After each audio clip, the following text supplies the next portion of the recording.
Monsieur, bonjour. Pour débuter, je prends toujours une couple de minutes pour remercier les gens qui, à tous les jours, m'accompagnent dans le job que j'ai de président de la Fédération. Le président, tout seul, ça ne ferait pas grand-chose. C'est parce qu'il y a bien du monde qui sont avec nous autres pour nous accompagner, nous accoter. Et pour débuter, je veux remercier les deux vice-présidents, James Allen et puis Jean Lambert, conseil exécutif, conseil d'administration, directeur régional, Rod Poulin, directeur adjoint, Pierre Giguère, puis toute l'équipe de travail qu'il y a à l'UPA. L'UPA Chaudière-Appalaches, c'est 70 personnes, à peu près, qui sont au service des producteurs agricoles de la région, tant dans l'équipe syndicale qu'au service de comptabilité et fiscalité, répartis dans 3 endroits différents, c'est-à-dire à Saint-Georges, à Sainte-Marie et à la Pocatière. Il y a quelques semaines au bureau, on m'annonce que ça faisait comme 25 ans que j'étais impliqué dans l'UPA. Et puis là, je me suis mis à fouiller dans mes souvenirs. Puis dans 25 ans, il dit, c'est quoi qui s'est passé depuis 25 ans? Je me disais, c'est quoi qui s'est amélioré depuis 25 ans? C'est quoi qui s'est pas tout amélioré depuis 25 ans? Les producteurs sont-ils plus heureux qu'il y a 25 ans? Ils font-ils plus d'argent qu'il y a 25 ans? L'UPA a fait la job depuis 25 ans et puis arrête plus en faire plus. Bon, j'imagine, je vois tout dans vos têtes que vous vous souvenez un peu de ce qui est arrivé dans les 25 dernières années. Il y en a qui sont plus jeunes que d'autres, il y en a qui sont plus vieux que d'autres. C'est sûr qu'on ne se répète pas les mêmes affaires. Mais par exemple, si justement quelqu'un me demandait c'est quoi qui avait été plus marquant dans les 25 années d'application, je disais le vote du plan conjoint dans le sirop d'érable. On était en 1989 et puis il fallait faire sortir le vote. On courait au MAPAC chercher des listes parce qu'il n'y avait pas d'email, il n'y avait pas, tu sais, puis on avait pas de cellulaire. Puis, je raconte ça, puis je fais bien vieux, je suis un petit peu aussi. Et puis, mais c'est pour dire qu'on voit aujourd'hui la production de sirop d'érable dans notre région, le développement que ça a apporté, tout ce que c'est qui s'est développé autour de l'industrie acéricole, c'est beaucoup à cause de ça. À l'époque où est-ce qu'il y avait un petit groupe de transformateurs qui ramassaient les bénéfices, la richesse de cette production-là, là, on a emmené ça à un niveau supérieur parce qu'en gagne, on s'est donné des outils que ça prenait. Bon. Puis comme le passé, on ne peut pas le changer, j'aime mieux regarder dans l'avenir que dans le passé. Puis comme on dit, la vie c'est comme une règle de char, c'est pas pour rien que le windshield a 5 pieds et puis le miroir a 5 pouces. C'est parce que ça se passe par en avant. Là, je me suis propulsé dans l'avenir. Propulsé rien qu'un bras gros de même, ça n'a pas propulsé tant que ça, là. Je me suis plutôt questionné à quoi l'agriculture du Québec va ressembler dans 25 ans. Une chose est sûre, c'est que dans 25 ans, le monde aura encore besoin de manger. C'est quand même une bonne nouvelle. Dans 25 ans, il va y avoir plus de monde à nourrir. Ça aussi, c'est une bonne nouvelle. On va-tu encore aller faire l'épicerie au supermarché dans 25 ans? On va-tu encore parler de mondialisation et de protectionnisme? Parce que, veut pas, ça influence énormément notre agriculture. À tous les fois où les moyens de transport se sont améliorés, ça a facilité le transport des marchandises et par conséquent les échanges entre les pays et par conséquent la possibilité de transporter des aliments. Ça c'est le fun, ça nous a permis de varier énormément notre alimentation. Nos grands-pères des fruits, ils n'en mangeaient pas, parce qu'ils n'en avaient pas. Et puis, il y a eu une période de protectionnisme, où est-ce que c'est que les gens protégeaient leur économie, ils ont mis en place des tarifs douaniers, des procédures, des façons de faire pour protéger leurs économies locales. Maintenant, on est dans une autre période. On a une période de mondialisation, il faut abolir les tarifs, il faut faire des traités de libre-échange avec tout le monde. Puis là, les grands défenseurs de la mondialisation, là, ça me vient en tête, nous disent que c'est un système qui crée de la richesse. C'est un système qui lutte contre la pauvreté dans le monde, mais force est de constater que plus on mondialise, plus on concentre la richesse, plus on a du monde qui crève de faim. Ça ne crée pas de la richesse, ça crée des riches au détriment des plus pauvres de la planète. Ça, on commence à avoir des discours au niveau mondial qui commencent à le reconnaître. Puis là, dans la croyance populaire, on associe la mondialisation, c'est pour ça que c'est un petit peu populaire, on associe la mondialisation à un accès à plus de produits à moins cher. Ben oui, c'est moins cher. On fait le tour des pays pauvres pour faire fabriquer nos biens de consommation par du monde qu'on ne paye pas. Bien sûr, c'est pas cher. Et au fil du temps, on a utilisé les échanges de produits agroalimentaires pour servir le commerce plutôt que de servir les populations. Pourquoi dans ces ententes-là de libre-échange, on oblige toujours les pays à importer quelque chose qu'ils n'ont pas besoin? C'est rare que quelqu'un allait acheter quelque chose qu'il n'a pas besoin. Bon, Mais dans ces ententes-là, ben, il y a souvent ça. On l'a vu avec les ententes avec l'Europe, on est obligé d'importer les produits laitiers alors qu'on a un système qui s'occupe à 100% de produire les produits laitiers que ça nous prend dans notre pays. On est quand même obligé, à cause de ces ententes-là, d'importer les produits laitiers. J'espère que ça ne prendra pas 25 ans afin d'améliorer les relations qu'on a avec le ministère de l'Environnement. J'espère qu'on va réussir à convaincre ces gens-là qu'on peut faire de l'agriculture tout en préservant l'environnement. On a une histoire de plus de 400 ans d'agriculture au Québec, puis il me semble qu'on n'a pas scrappé la planète tant que ça. L'acharnement qu'il y a envers l'agriculture va devenir extrêmement difficile à supporter. On a débuté l'année passée, vous avez annoncé qu'on allait tenter des rapprochements, des activités où est-ce que c'est qu'on allait joindre le monde municipal. Ben, c'est débuté, on a un regroupement qui a commencé à se réunir pour voir comment on pourra inclure les gens du ministère de l'Environnement dans le développement de notre région, tout en ayant un développement durable, bien entendu. Il faut, ça c'est un peu bizarre de dire ça, il faut établir une échelle de coût-bénéfice. Ce matin, M. Caron parlait des relations qu'il y avait avec le ministère de l'Environnement concernant les milieux humides. Ben, il va falloir savoir combien ça vaut un milieu humide, combien ça vaut 30 pieds d'habitat du poisson, parce que souvent on a des poignées avec des petites zones comme ça. Puis après ça, on va se questionner comment on est prêt collectivement à investir pour le protéger. Là, on ne peut pas demander à quelqu'un, un propriétaire privé, de payer la facture pour nos ambitions collectives. On ne peut pas faire ça. Ça fait que c'est un travail qui est débuté et puis c'est à continuer. Là, moi, je vais raconter une petite histoire avec une petite s'endorme, non? C'est bon? Non, l'autre fois, tu sais, ce que je fais, ça me fait faire de la route beaucoup. Et puis, j'étais sur le bord de la route, puis il y avait des travaux, des lumières, qui flashent 180 secondes à la terre. Et puis, de ce bord-là, il y avait un petit lac, là. C'était au début de l'automne. Et puis, là, sur le lac, là, il y avait des outardes. C'était bien plein de temps, bien à côté, on ne voyait pas l'eau. Fait que là, à un moment donné, il faisait le travaux en avant, le gars lève sa boîte de troc, là, bang, le panneau à côte après la boîte du troc, puis là, toutes les outardes s'envolent. Ça, ces oiseaux-là, là, tu sais, c'est gros. L'effort que ça prend pour s'envoler, là, ils profitent de cet effort-là pour s'alléger. Là, je voyais ça, ça garnotait dans le lac. Là, je me disais, si ces oiseaux-là appartenaient à quelqu'un, il y a quelqu'un qui aurait eu un ticket. Il n'aurait pas pu garnoter dans le lac gratis de même s'il avait appartenu à quelqu'un, ces oiseaux-là. Tu sais, les animaux, finalement, ils polluent seulement s'ils appartiennent à quelqu'un.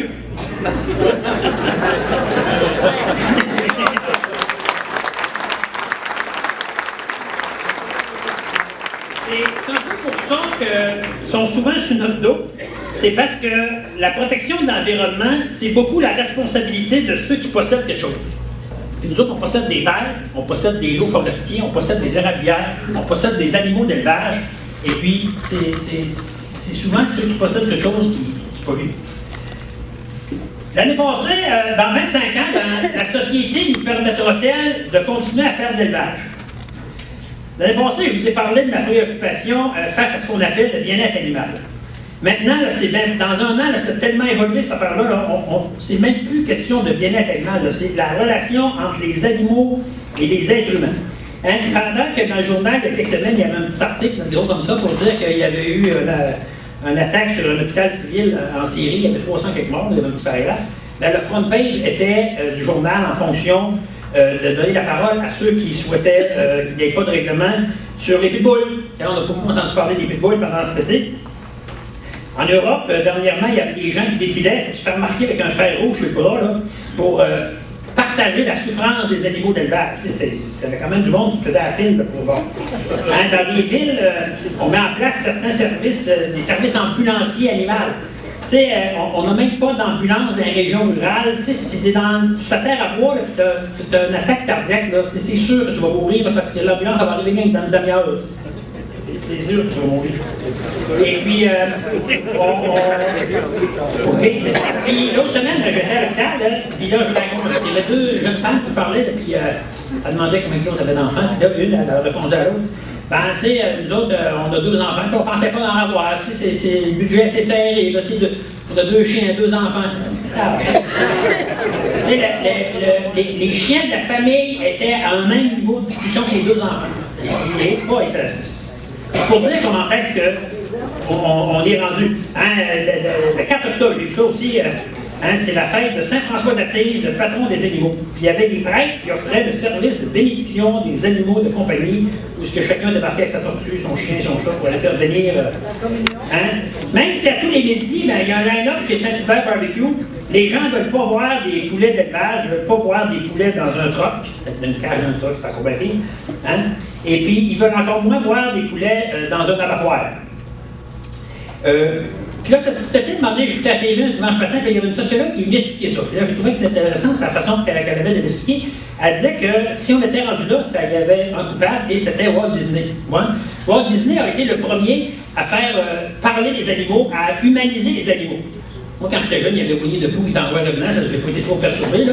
Mais au fil du temps, on a vu où est-ce que c'est, jusqu'où les Walt Disney a emmené l'humanisation des animaux. C'est allé aussi loin que la belle a emmené la bête danser au bal. Hein? C'est pour dire. Et puis, pour nous autres, les gens de la campagne, les gens ruraux, on n'a pas eu cette influence-là. Parce qu'on connaît ça, les animaux, puis nos relations avec les animaux.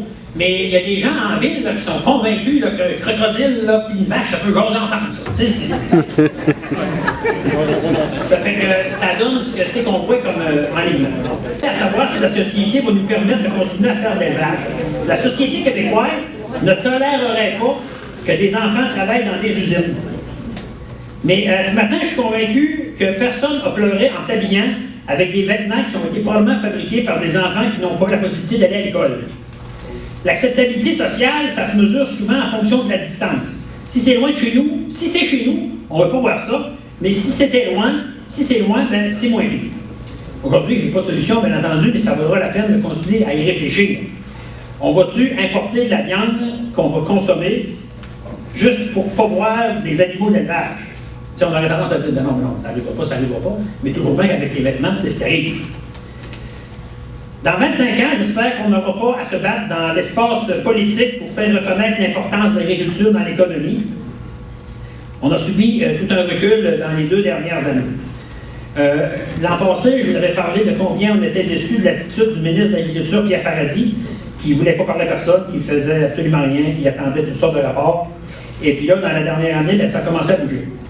Le ministre, moi je l'ai appelé le ministre de la destruction massive de l'agriculture. C'est un petit peu grave, mais dans moins d'1 an, il a réussi à scraper l'assurance stabilisation dans la production de veaux de lait, les programmes d'assurance stabilisation dans la production de maïs soya. Il a annoncé une modification au programme de crédit de taxes où 80% des producteurs auront une augmentation de leur compte de taxes l'an prochain. Puis il saluait bien haut le rapport Gagné qui suggérait d'abolir le quota dans le sirop d'érable. Non, mais ça se dit de faire pire. Tu sais, il a construit quoi là, dans les 2 dernières années? Non, quand il fait quelque chose, c'est pour scraper quelque chose. C'est ça. Pendant ce temps-là, ben, les producteurs de porc attendent un programme de réinvestissement dans la production porcine. La relève attend une politique agricole qui va permettre d'atteindre ses aspirations. La production du bœuf s'écroule de façon dramatique au Québec. Pendant ce temps-là, en Ontario et dans le reste du Canada, les investissements agricoles, M. Caron en parlait ce matin, il y avait des bons chiffres aux bonnes places, sont en forte croissance. Tandis qu'au Québec, on est en baisse. Ça fait des mois qu'on dénonce.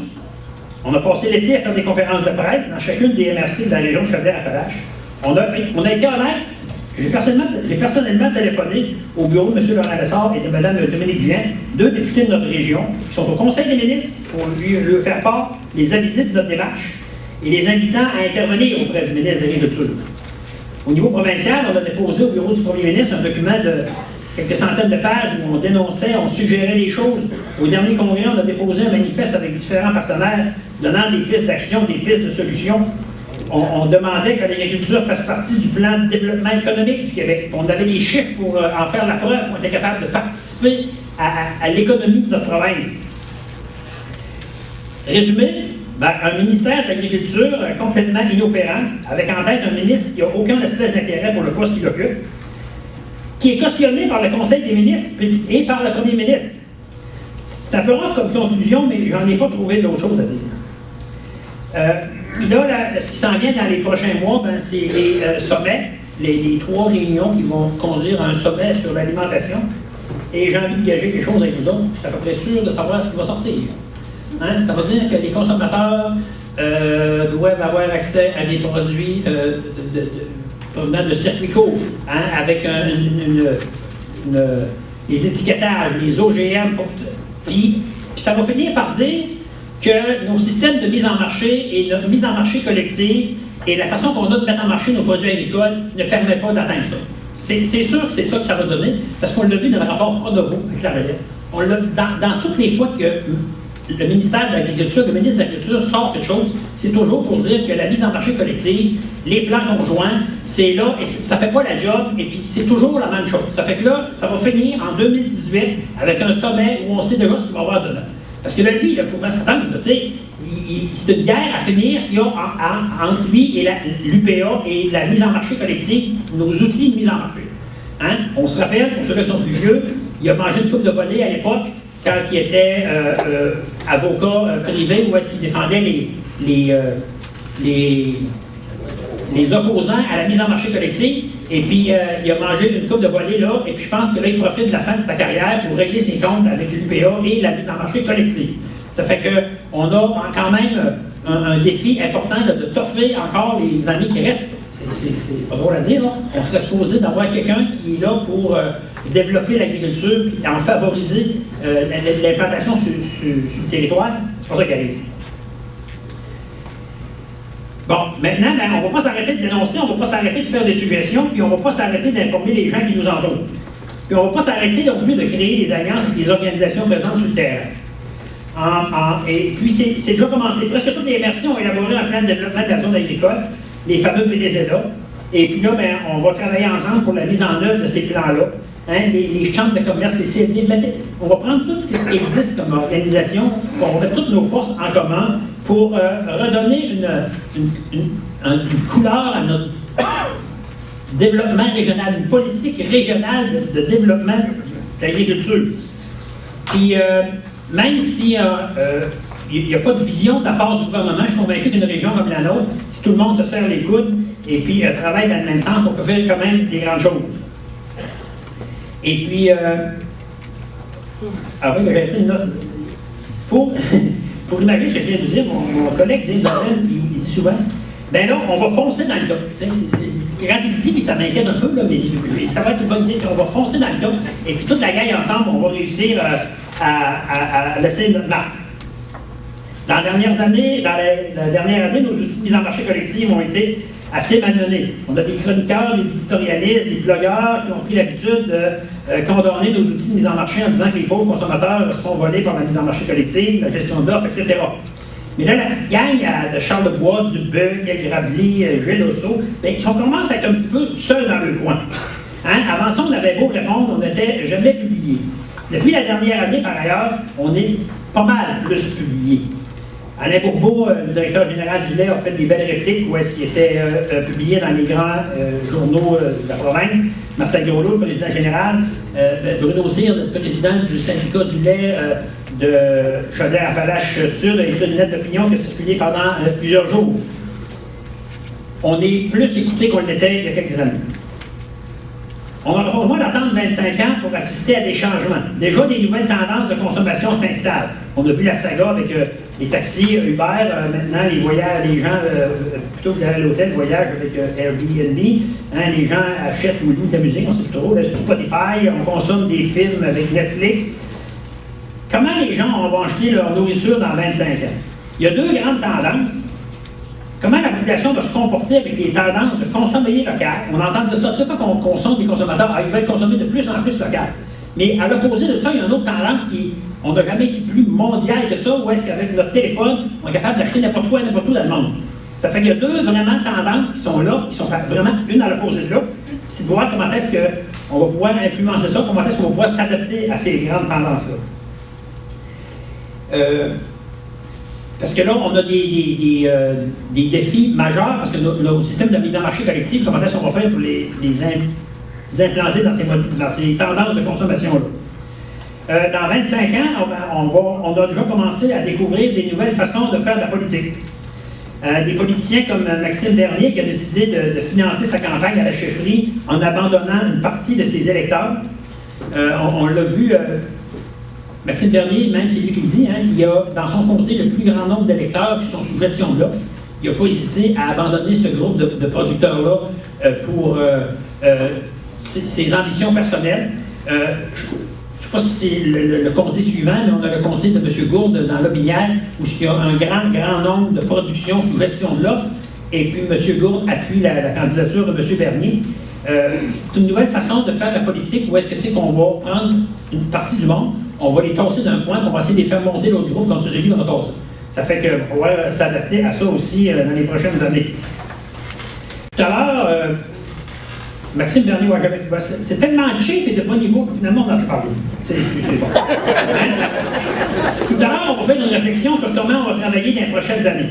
Hein, on va mixer ça avec les PDZA, les MRC, on va impliquer tous les acteurs régionaux et on va donner une région, on va se donner une région prospère, une région en santé économiquement, en santé socialement. J'espère que dans 25 ans, on aura transmis à la prochaine génération la fierté d'habiter en Chaudière-Appalaches.